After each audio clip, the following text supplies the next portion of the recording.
Pertanyaannya yang pertama ini dari Jawa Timur, Pak. Pertanyaannya adalah, Assalamualaikum Pak Surya.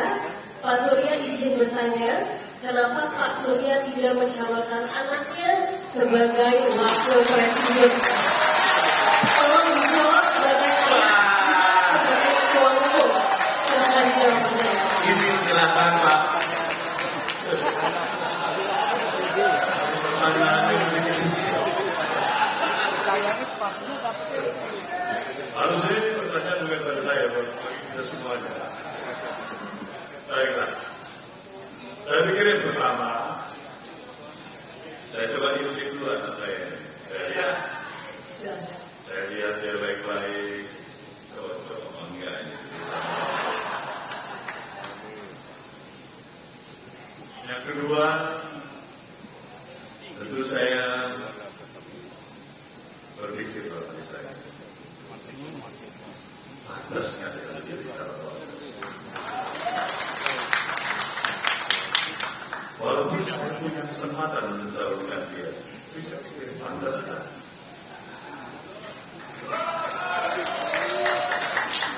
Yang ketiga, saya berharap ada satu proses yang akan dan harus dia lakukan, yang mengakibatkan dia akan jauh lebih matang, mengalami proses jatuh bangun, membuat diri akan tegar kuat, bagaimana anak-anak yang bisa terbang hebat ke arah sana.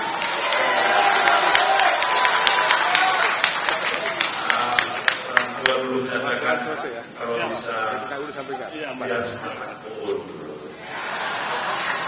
bukan hasil perlahan. Nah ini saya harapkan. Jadi mungkin kalau anak saya berani bertanya pada saya pasti akan katakan, tunggu dulu. Akan tiba saatnya. Itu pun kalau saya masih berumur banyak. Nah, itulah jawaban dari kawan-kawan dari Jawa Timur. Oke, itu tadi jawaban dari Bapak Surya Paloh. Mudah-mudahan sudah terjawab semua pertanyaannya ya. Baik, dan kita langsung menuju ke pertanyaan